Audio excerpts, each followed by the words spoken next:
Is this a motorcycle? Yes. Is this a garage? No. It's the spare bedroom of my apartment in, let's just say, Canada, and I really hope that my landlord's not going to watch this video. But as I mentioned, Canada, winters are cold, and working on your bike outdoors is less than ideal. So it's nice to be able to have an indoor space to be able to take you guys through the build that I'm going to put on this 2024 KTM 500 EXCF 6 days. So my plan is to build out a series of episodes where I take you guys through the installment of all of the aftermarket parts that I purchased for this specific platform. But today we're going to focus on why I purchased the 500 and also taking you through just a high level overview of all of the aftermarket parts that will be going into the build of this KTM. So without further ado, let's get to it. So yeah, why the 500? So number one, price tag. Price tag was fantastic. I think it was 5,000 Canadian off the asking price, so it was really hard to pass by that. And I suppose over the last 2 years of me really getting into off-road riding, I've been lucky enough to try out a range of different bikes. I actually started off with a 2017 Honda CRF 250 Rally. So the Honda really allowed me to dip my toes into the off-road riding to see if, and fairly inexpensively see if I really liked riding trails and riding off-road. And quickly, I just fell in love with throwing the back end out of the bike and just kicking up rocks behind me. It was just so much fun. So yeah, over time I just got different test rides and different bikes. Teneras, 890s, 690s. I think I test rode the 390 KTM as well.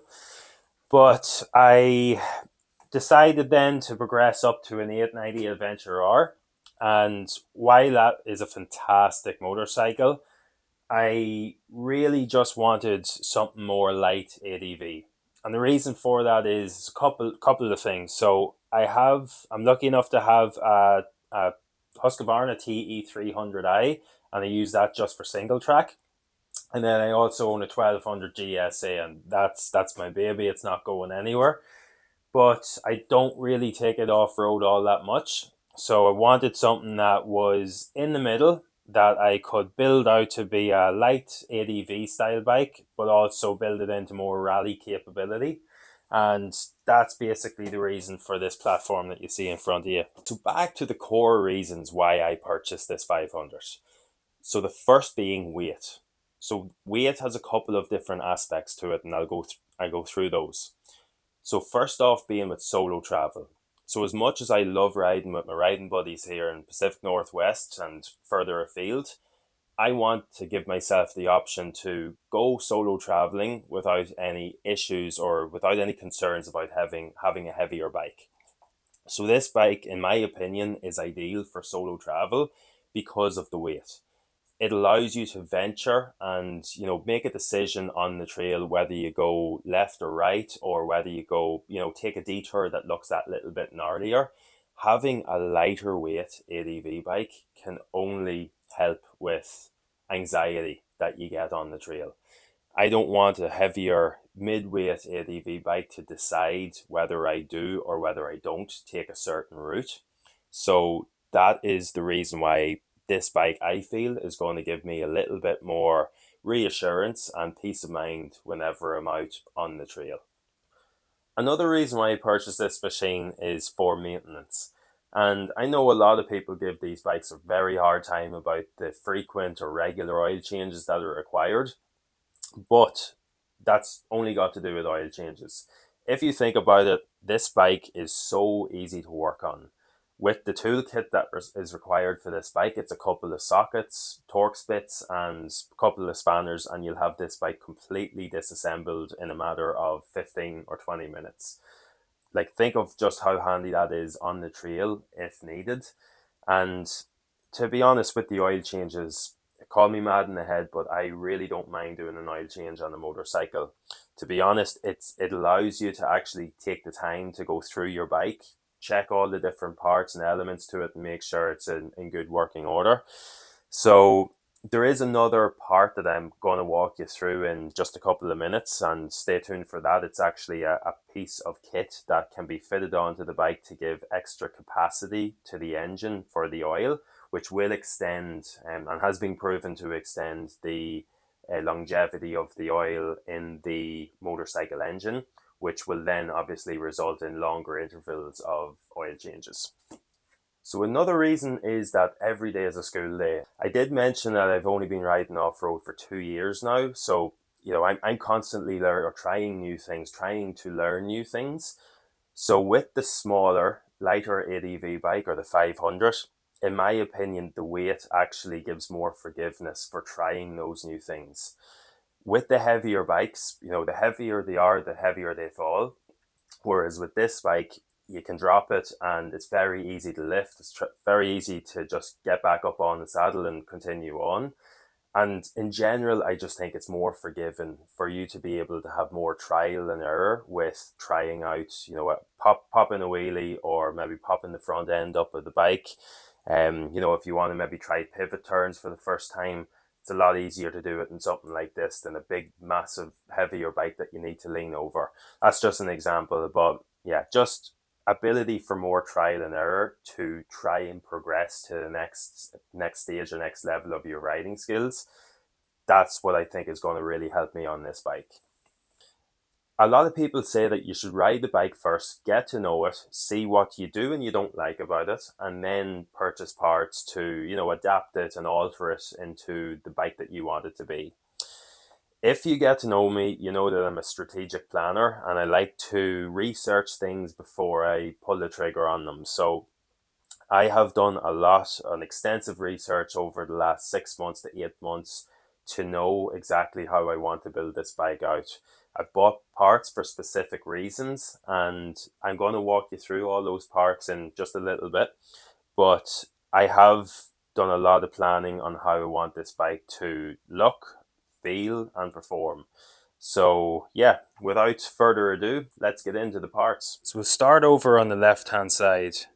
From Tacomoto, I purchased the Smog Delete kit for my particular model of bike, and I also purchased the vapor canister removal. So I'm not going to go into too much detail on those things, as Mike from Tacomoto does a fantastic breakdown of what these parts do for the bike, but it's basically to uncork the power of the bike.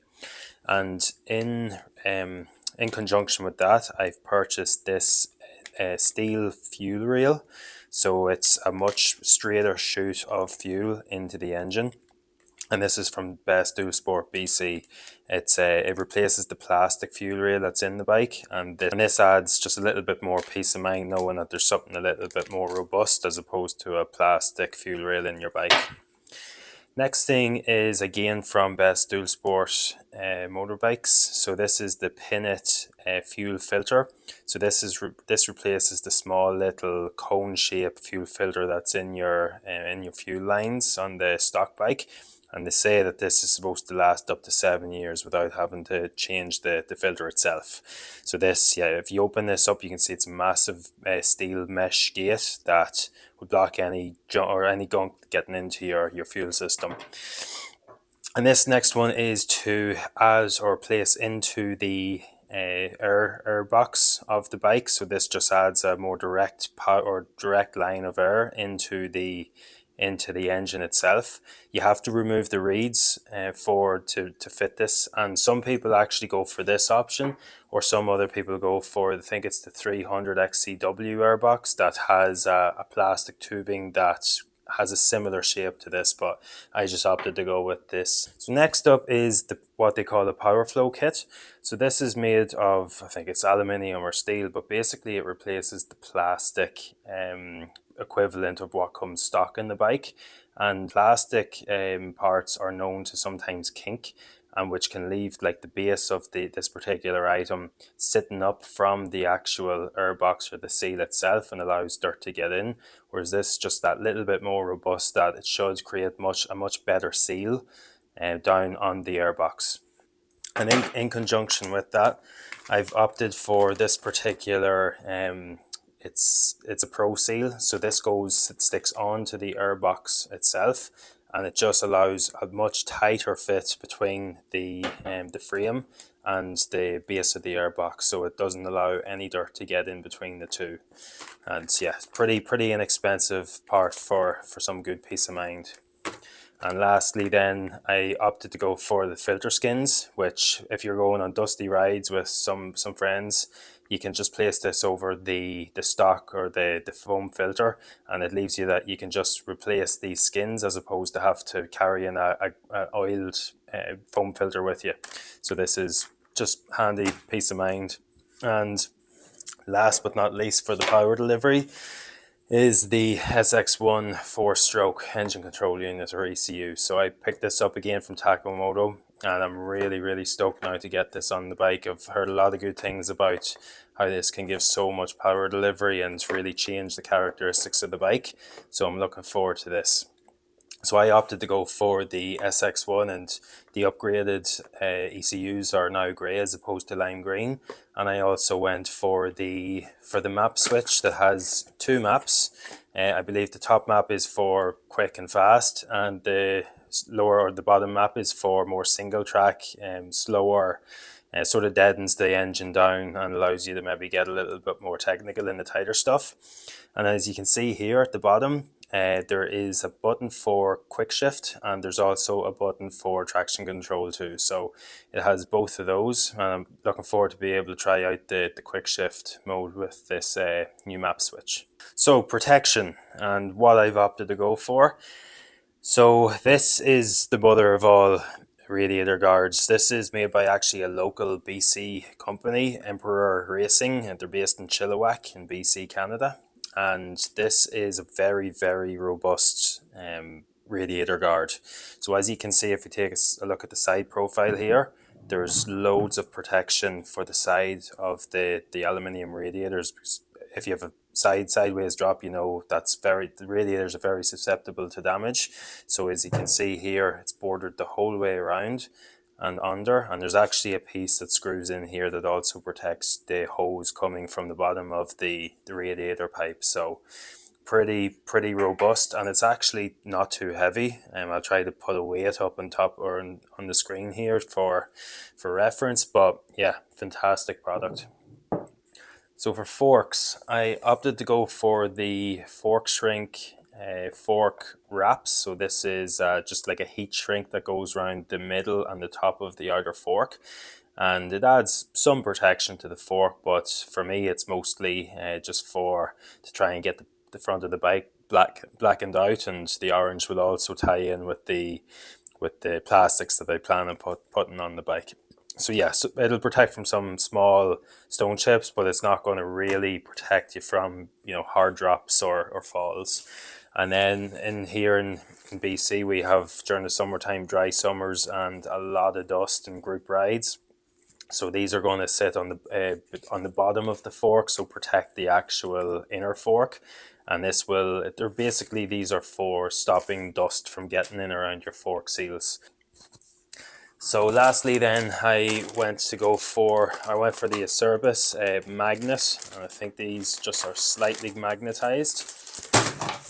But sorry about the noise there. But these are for the swing arm guards. So the new 2020 or 2024 and above, the swing arms for the KTMs are aluminium, and seemingly they're very easily pierced if you have a bad drop, or if you drop it on a rock. So these are going to protect more from a visual perspective too, just to make sure that you keep your forks or your swing arms in good nick. So I feel like this one deserves a section by itself, and this is what is called a Rhino cover, and it's made by nomadadv.com. But if we take a side profile of this actually increases the oil by, I think it's around 25%, and this just allows for more longevity and more time between oil changes. So it might allow you to go up to 3,500 kilometers on a ride, as opposed to having the stock smaller clutch cover.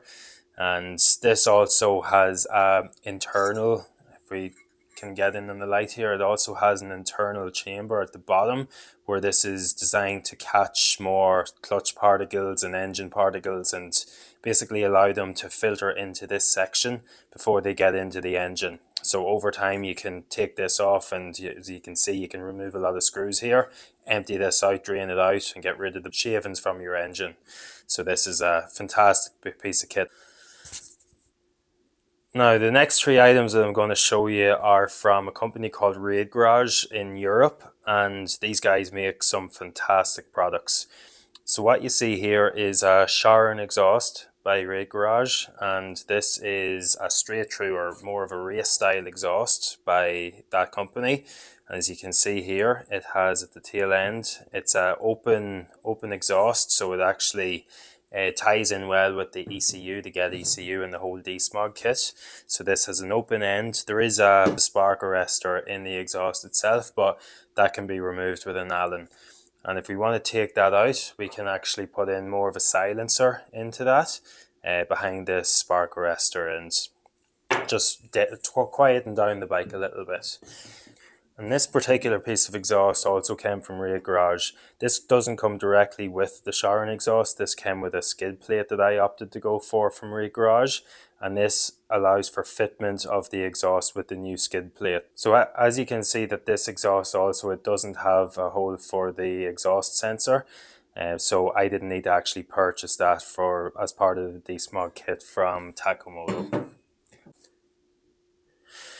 So these two pieces I'm really excited about, more so this bad boy. But basically, as I mentioned, I wanted to build this bike into more of a rally style bike and allow me to go off on longer distances and not have to worry about fuel consumption.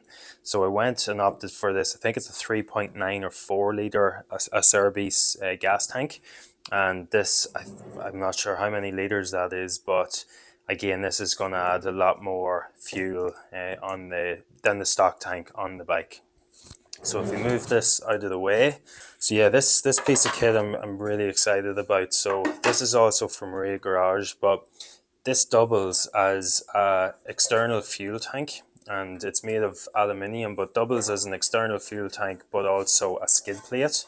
So as you can see here, there's wells along the item, and this allows for a lot of coverage at the bottom of the bike to protect the engine, but also acts as a fuel tank too.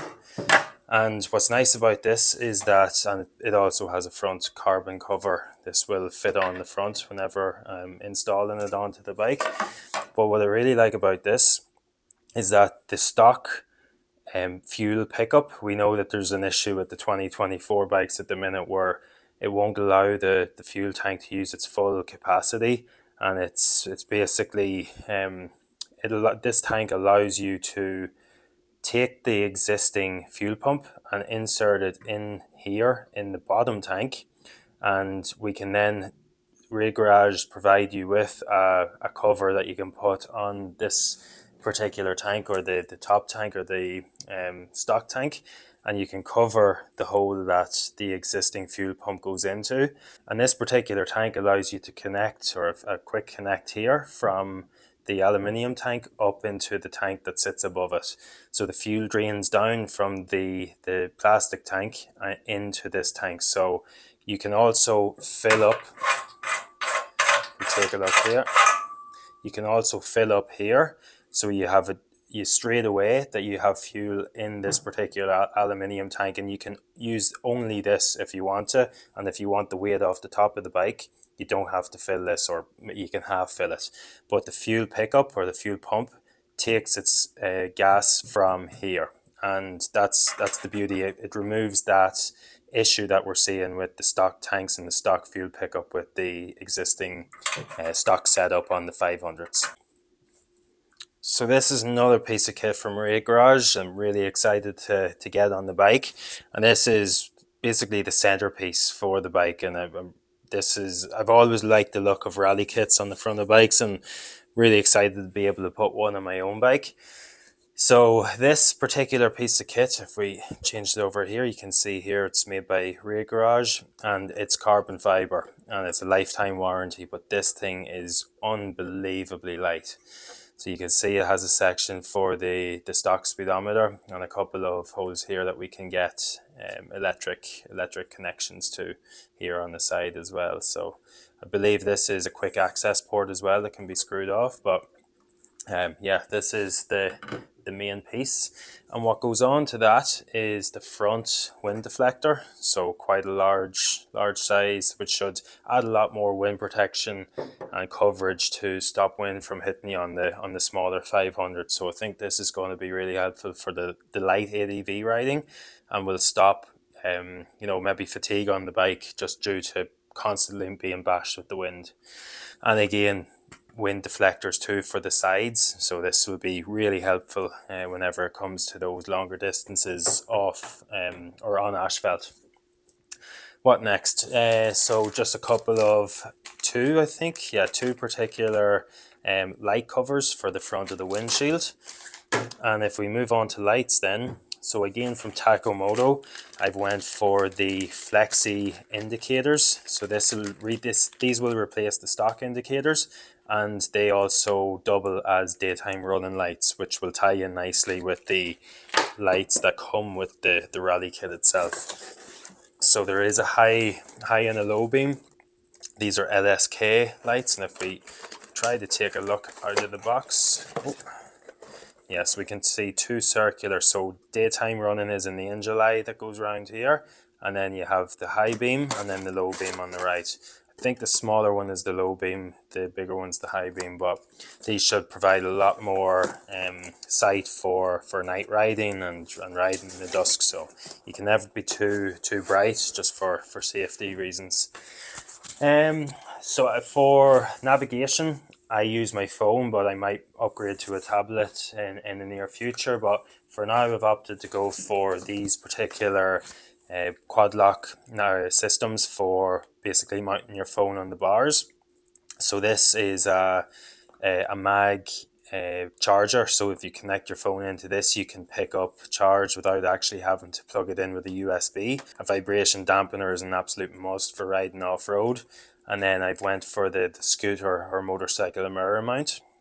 So that will help with getting onto this particular bar that will be set up in accordance with the rally tower itself. So again, these are just items that we use to mount the rally kit onto the front of the bike. There's a little bit of a handlebar rise that has a built-in holes for Scott's dampener, which is really handy. And other than that, I picked these up from Dual Sport, Best Dual Sport as well. These are a rubber compound that are used to mount the handlebar clamps to the triple clamp, and seemingly these cut down on vibration a lot. So I'm really looking forward to seeing what these can do for the buzz of the 500. And lastly then, just a couple of tie down straps that will go on to the somewhere on the triple tree. So these will be used for transporting the bike on the back of the truck. Okay, so if we move on to the rear of the bike, I've opted to go for the Enduro plate for the license plate of the 500. So as we know, we need to run a plate with the street legal bikes. So this is actually ties down to the back fender of the bike, and this particular hard plate is on a swivel. So if you inevitably drop the bike, this will allow the plate to move with it. So again, you're not ripping and tearing plates off the rear of the fender. I run a Moscow kit on my bike, so I'm going to install this knobbling kit that you can get directly with Moscow Moto, and this is basically just like a quick tie down system that Moscow provide, which is really handy for being able to just put the bag on, tie it down to your frame of your bike, and then just lift off. So fantastic piece of kit there. And also then I went for the tail tidy for the rear fender. So this is I think there's 3 lights within this. It's running light, brake light, and indicator lights also in this particular piece of equipment. This just ties into the stock connections on the back stock connections from the stock light on the bike, so just remove it. And also what we have here is handlebar switch for the lights on the bike. So this replaces the stock setup, and what you have here on the Tacomoto handlebar control is that you actually have an off switch for your lights if you don't want to run them. So you have off, low beam and high beam.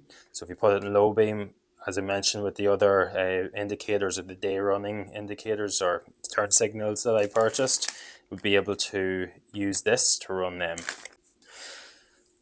So I've opted to go for a Seat Concept seat for the 500. The stock seat, I would consider myself young and somewhat fit, but I just cannot handle the stock seat for any sort of long distance. It's a very hard seat, and it's like it's sitting on a 2x4. So I really value the comfort of the Seat Concepts. I also opted to go for the Element version. So as you can see here, by the grain of the stitching, it's a very grabby seat and allows you, if you're doing any sort of tight technical riding, it allows you a good grip of the seat with your knees. This is also the XL version. So if I lay it down this way, you can see that this particular section for highway riding, you can sit that little bit further back on the bike and allow yourself more surface to sit on. And the Element also offers more weatherproof protection. So if you are riding in the rain or muck or dirt, it has a barrier under the surface here that doesn't allow wet and dirt to get into. So just provides a little bit more robustness for the seat itself. And last but certainly not least is the visual aspect of the bike. So I know the 2024 6 days does come with the white plastics, but I'm not the biggest fan of the white plastics, so I actually opted to go for these the 2025 6 days plastics. So I did purchase the radiator shrouds separately, and I just picked up a orange stock plastic kit off the KTM website. So these shrouds will go nicely with the stock orange plastics. Another thing I purchased that didn't come in the plastic kit was this. This is the lower air box part that on the stock 2024 bike, or in the 6 days, the under the seat or the under the wheel, it actually comes as white. So I didn't want to have the full bike with orange plastics and then have a white undercarriage. So I opted to go for the orange replacement part. So this will just tie in nicely with the orange plastics. I also then picked this particular vinyl or decal kit up from a company. It's called Rival Inc. and they're based out of Australia. So they actually allowed me to customize very slightly these particular decals. And as we can see, if we can get a close up here, I opted to go for the front fender plastics or decal, sorry, the fork protector, and what else did I go for? I went for the rear fender decals as well. So I think these, between the black and the red of the 2025 6 days plastics or vinyls, and then along with the black and the red and the orange, will tie in just nicely.